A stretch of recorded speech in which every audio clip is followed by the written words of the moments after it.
Hello, everyone. Welcome. I'm going to let everyone trickle in. Thank you for joining us today. I'd like to welcome all of you to Enflux's webinar, Streamlining Exam Tagging with AI, aligning with the ACPE Standards. So I am excited to introduce, I'm Cori. I'm the Director of Growth and Strategy here at Enflux, and really the main speaker and talent for today, I'm just helping with logistics, is my friend and colleague, Ashley Castleberry. Ashley is a super user of Enflux, and so we're very grateful for your time today, Ashley. And she serves as the Assistant Dean for Curriculum and Assessment and is a clinical professor for the pharmacy program at the University of Texas at Austin. So welcome, Ashley. Thank you again. Thank you to everyone. We have lots of people joining still. So a few housekeeping notes for our webinar today. Everyone's muted, but we certainly don't want to mute your voice in this webinar. And so feel free to throw questions into the chat. I would love for people to throw into the chat perhaps where you're from and what role you're in. If you have any questions right off the bat or concerns or challenges with today's topic, feel free to throw that in and we'll try to answer questions along the way.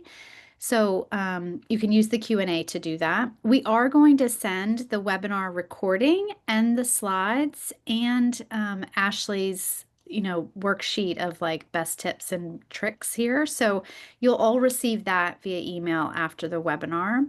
And so without further ado, I'm going to turn it over to Ashley. Well, hi everyone. Thanks for spending 30 minutes with us today. I'm going to get through some content pretty quickly so we can leave some time for questions and just engaging together. I'm looking at the names that are here. I see a lot of friends and colleagues in the group, so I hope we have a really great conversation today. So these are our learning objectives for today. We will take these one by one as we go. So really just talk about some of the key changes that we've seen in the new standards when it comes to assessment and curriculum. Obviously, there was a huge restructuring of the standards. If you count out the amount of pages and the amount of uploads, it's still quite a bit, not a huge reduction in what we see with the new standards, but definitely have a really good reorganization to the structure of our ACPE standards. There's a big focus on assessment throughout. So we have COPA and meeting individual assessment as well as those aggregate student outcomes, I think is something that a lot of us as assessment people are thinking about. How do we get down to the individual student, but also see what our program is doing overall? We still are looking at ACPE practice and team readiness and making sure we're assessing that. And then just a huge focus on using assessment data for continuous quality improvement, not just collecting the data to collect it and sit on it, but actually use that and prove that we are sharing that and that we are using it for CQI purposes. So next up, just what are some of those best practices for updating exam items and tagging? I know a lot of us think of the tagging process like this. We want the reports. That's what's up at the top. It's important. It's beautiful. That's what we want to show. But you have to have the assessments that are building those reports, which are the items that are actually building the assessments. And all of that is tied to our category. So if we don't have a great foundation for the categories that we're tagging to, we're not going to get those beautiful reports that we want. And so we really are starting at the foundation today to make sure that we have the tags that we want. So this is where you'll receive that category tagging toolkit that really walks you through what to think about when you're tagging, which tags to choose, when to tag, some best practices with that. I hope that you enjoy the tagging toolkit that we've created just with some best practices for you. But I wanted to point out just a few things here because that guide is very comprehensive if you are just starting, or maybe if you're wanting to revamp some of your tags. All of this is in the guide. So I hope you find it really useful. But I'll point out just a couple of things from the guide. The first is when you're thinking about what categories you should be choosing, it's really what's beneficial to the students, to faculty, to the program, but then also to accreditation. And sometimes a single tag might only be beneficial for one of those groups. And if one of those groups is accreditation, then we're still going to do it, right? No matter what, we're going to do it for accreditation. But sometimes we do it just because it gives great feedback for faculty on their course, or maybe it's really beneficial to students. And so I wanted to kind of go through some of the categories that are used across disciplines. And this is generic, but of course, for pharmacy, you'll see some of the ones that we use and some of the areas that Influx can help us with. Um, for us, we tag to the program learning outcomes, which we have adopted COPA as those program learning outcomes. We also tag to Appendix 1 for those didactic topics for the accreditation standards. We also will tag to the cognitive level of Bloom's taxonomy, as well as author name in case we want to get those back and just give our faculty some feedback. Again, we don't give those to students, so it doesn't really benefit them, but it does help faculty to see what items they've tagged to. And then we also tag to disease state because we feel that's important. So we use the ACCP disease state toolkit because it gives such great feedback to our students. So, if you are thinking about changing up your categories, or maybe you're starting fresh with the new standards and you want to have some conversations with your faculty or maybe with an assessment committee on which categories should we actually be tagging all of our items to, I would suggest an activity like this. And I've done this as a workshop before where we think of some categories that we might be interested in tagging to, and this could be a very long list. And then we have faculty in groups to have conversations around, Appendix 1. Is that beneficial to students? Yes or no? And these are not necessarily right answers. But you would have faculty who have those conversations of, yeah, I don't see that that's very beneficial to students. But is it beneficial to faculty? Maybe so, somewhat beneficial. But for our program and for accreditation, it's definitely beneficial that we do this. And then once you see the impact that it makes on all of these groups, then you can get faculty around this idea of tagging all items, maybe in required courses or maybe just exam questions to all of these categories. So again, if you're thinking about changing up your tags, this is a fantastic conversation just for faculty to have or an assessment or curriculum committee to have together so that you get that buy-in from the ground up that tagging is not just a time-consuming exercise for faculty. We are doing this for a reason, and it helps to buy people into the process. So another thing I wanted to look at between the old standards and the new standards is maybe where you are moving some of those categories over, updating some of your categories. And what we chose to do at our institution was to keep those categories that we've already been tagging to. We have about 24,000 items in our data bank at this point. And so we just changed our category tagging within ExamSoft. Instead of 1.1 learner, we changed that to the new terminology of scientific thinking and updated that. Innovator, which used to be 4.3, is no longer in the new standards. It was put into the problem solving piece of the new standard. So that's 2.1 problem solver. So we just re-tagged everything that had previously had a 4.3 innovation on it. We now tag that fresh to problem solver. Professionalism was another one that some of those went into advocacy. So we were able to look at those specifically and move into advocacy. And then, of course, the population and health and wellness became population health and wellness. So I did that category tagging for our faculty in ExamSoft that I just added the new tags or reorganized our structure. I've talked to other people who use this as a really great time with the new standards just to have faculty re-tag to items and make sure that those tags were really accurate. So maybe you're doing something in between of those two kind of bookends of either doing it for them within the ExamSoft platform or having faculty re-tag it again.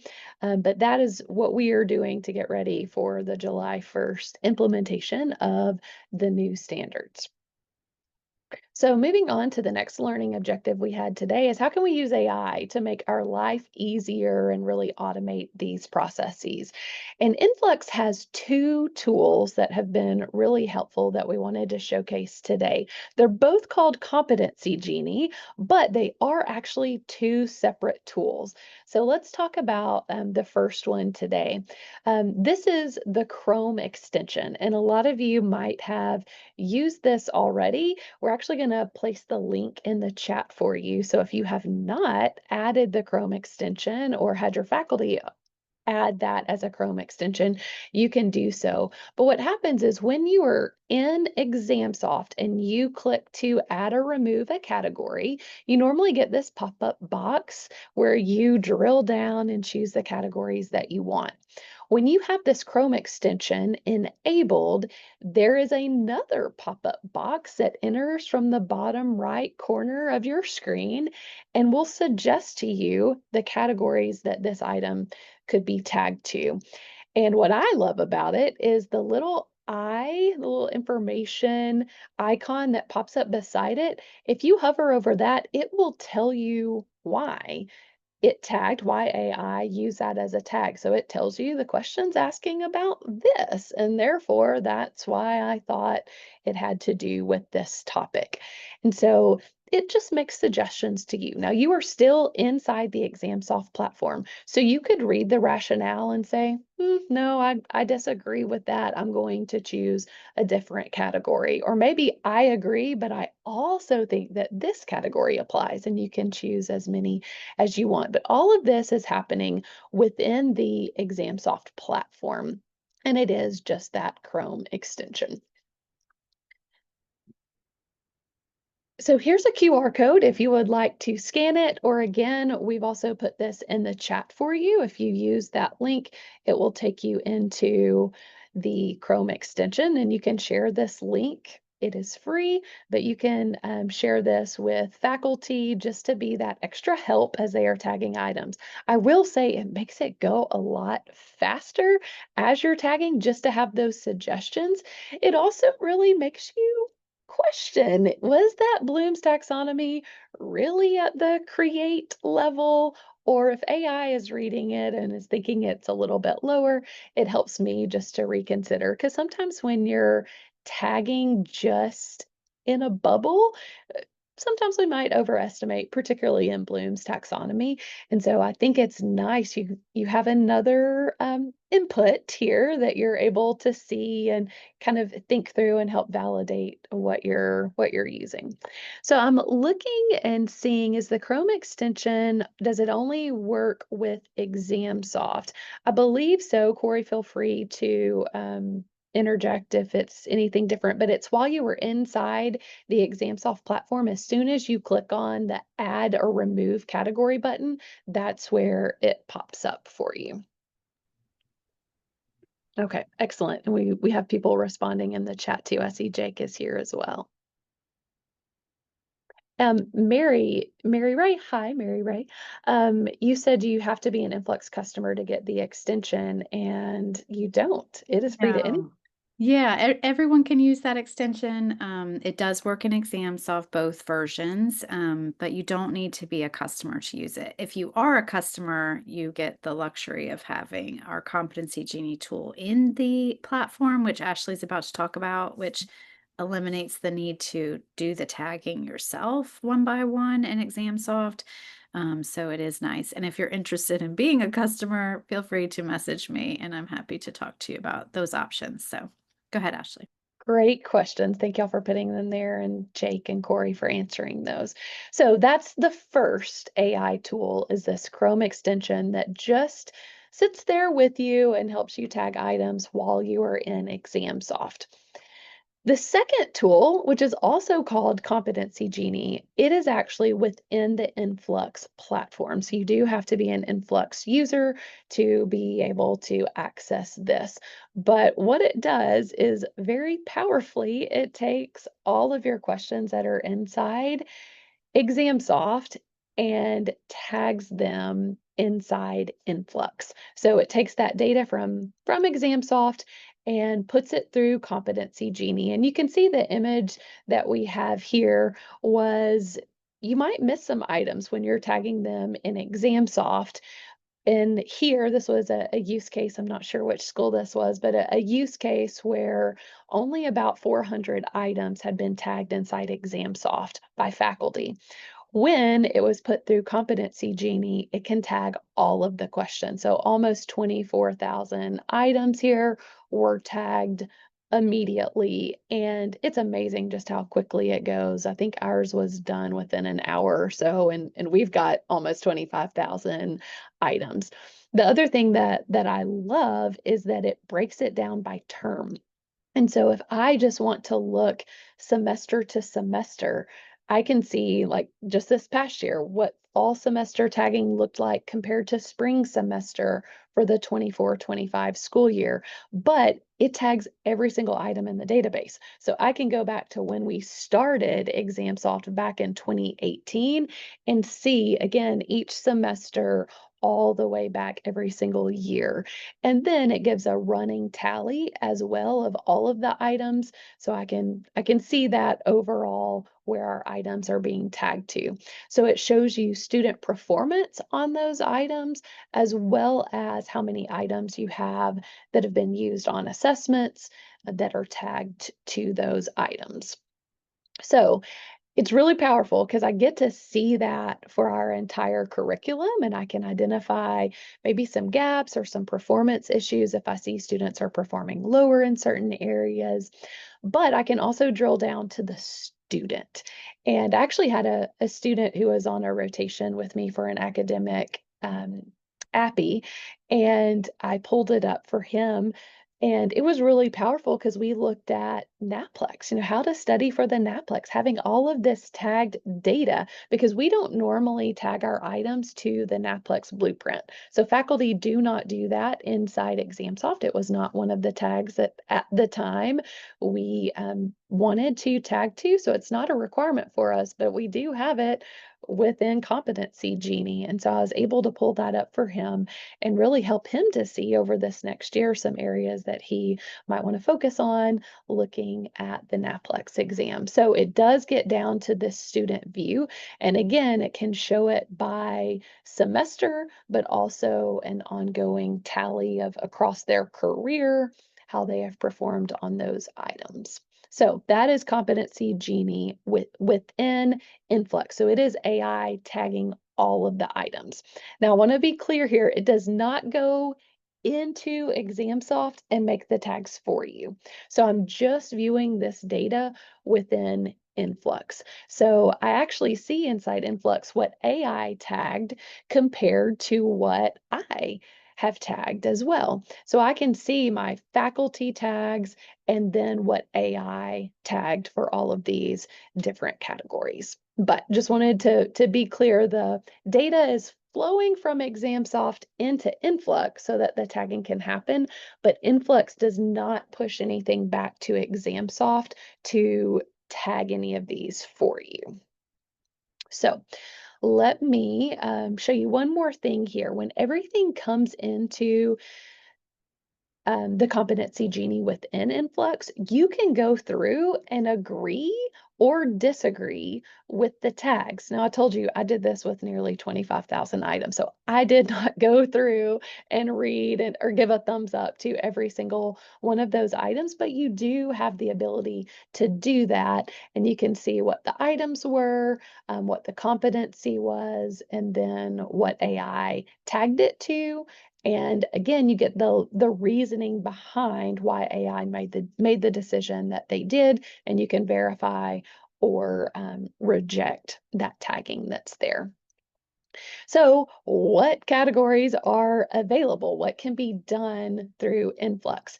And so, this is across all of the different disciplines that Influx serves. But if you zoom in here to pharmacy, you can see that it has COPA. So, great, already on the new version.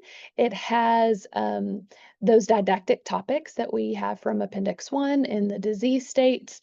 It has both the old version and the new version of the NAPLEX competencies. So I think it's great. We have both of those there. We have the pharmacotherapy toolkit, which goes all the way down to disease states, and then the pharmacist patient care process. And these are all here for you to, when you're using the Chrome extension, you can toggle these on and off as you're going. So, if your school doesn't tag to some of these, you can turn these off so that AI is not trying to generate those for you. So for the Chrome extension, you can choose which one of these you see. And then within Influx, when you do the competency genie inside Influx, it does provide all of these for you. So that's where I had the benefit of seeing all of our NAPLEX tagging, even though our school does not tag to that competency. I could see what AI tagged that to. So, how can we support our curriculum mapping and our accreditation with all of this data? This is our process that we follow, and just wanted to share it with you and see if this is something that might be helpful to you, especially right now in the spring as we are cleaning up some of our data. We use this time to go back and we use the dashboard called required categories for items to identify if we are missing any tags from the past year. So we will run this for each faculty member, and it identifies any items that are missing a tag. And again, we have certain requirements. There are four, well, really five, because we have their author name, but four big categories that faculty have to tag to. And so when we pull up their report, we can see, oh, they tag to blooms and didactic topic and to COPA. They just forgot the disease state. And then when I'm looking at faculty members, I can see, oh, well, they teach a kinetics course. It's probably not tied to a disease state. Or maybe it's a calculations question that didn't have to have a disease state tagged to it. So we can look through and see, oh, it's okay that they don't have a disease state. They've got the other three that really do apply. And I don't even have to worry asking them to tag these items because I can clearly see in a beautiful spreadsheet which tags they are missing for which items. So we have faculty go in for the month of June and just clean things up so they can see what they're missing and then put those tags back in where appropriate. And this is where the Chrome extension can help them to do that within the ExamSoft platform. So when they're going to make those extra tags or realize that they missed that disease state, if you have that Chrome extension on your browser, then it will pop up and even tell you which disease state it thinks it could be. So that is within ExamSoft. Then when I have all of that tagging, I'm able to see live inside Influx with their competency genie and just cross check and see if those numbers are looking similar. If what my faculty are tagging is also similar to what AI is tagging. And then the really fun part are those reports. That's when we can look and see, hmm, there's some discrepancy here, or student performance in this area was much lower this year than it was last year. What happened? What made that change? And so we're really able to spend time on the reports and talking through changes we might want to make based on the report. So this is the process that you can use to take advantage of both of those AI tools. Now, I figure you might be interested in seeing some of the numbers. And so I wanted to show you here when I'm running a report so I can see tagging in the faculty side inside ExamSoft versus what AI did in the Influx platform. You can see I did it for Bloom's taxonomy. So here we've got Bloom's taxonomy starting at the bottom with remember, building up to understand, all the way to create. Now, I'm comparing these numbers because for our faculty here, we condense the categories of Bloom's and we just say that levels 3, 4, 5, and 6, that those are all upper level questions. So we have those tagged together. Then we have the lower level of remember and kind of the understanding as a level 2 or a medium level. But inside Influx, AI tags to even those smaller levels there at the top. And so I was just curious, how close are we to the numbers? And you can see this is student performance on these items. For remembering and understanding, it was exactly the same. The items that our faculty had tagged with the items that Influx AI had tagged, student performance on those was the same. Now, numbers can be off a little bit on the items because, like I mentioned earlier, sometimes we tag ourselves a little bit higher than they might actually be. But when we're looking at overall performance, I was really impressed that we were really spot on. And when you take the average of all of these, it was a 83, which was pretty close to our faculty number of an 82. So I thought those were close.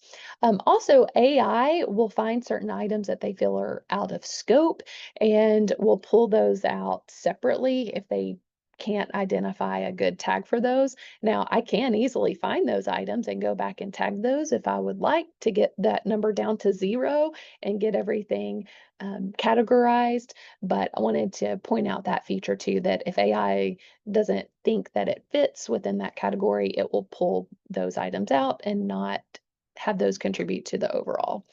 And then you can also zoom in and do this just for a single semester as well. So I looked back just on a single semester to see how the numbers looked. And again, you can see they're pretty close. Our average up here was an 85 if you take all of these numbers. So I thought it was interesting just to show some of that data to you because I thought you might want to see that as well. So, again, kind of just looking at this last objective here, if we have AI to help us in these two ways, it does help us to spend more time on what's really important with the students.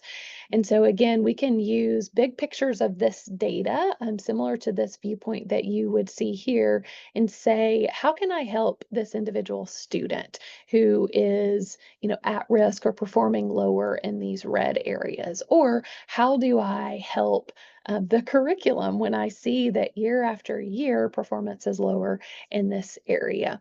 So it allows us to spend a little bit more time looking at the data, making data driven decisions so that we can really have good CQI and continue to improve our programs.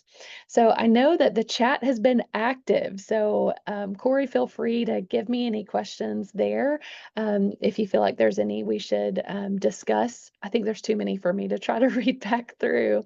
Yeah, I think one question is if you have a particular reference to help with tagging quality control, because that seems like it's something that teams are likely finding to be, onerous with a big team. Sure. So I don't have a written guide per se. Now, I do provide like a tagging guide to faculty on like, you can choose this many items for this category or choose as many as you want, but you can only have one for these items. So we try to go through a training on this as well for new faculty and house that on our intranet, if people want to refer back to that. We also try to train our students when they are interpreting report cards to know what does that tag actually mean. But I'm not aware of anything that's published necessarily, but I do think a good quality control is needed. So I think that's great at a course level. So maybe if you're all contributing items for an exam, you have all the authors of items look over that. even a course coordinator, a sequence coordinator to look over tagging. And the summer is a great time to do that, to look back and just clean things up. If you do some sort of exam review before an exam is deployed, where everyone sits around a table and reviews questions together, make sure there's not too much overlap between authors, that's a great time to also look at the category tags.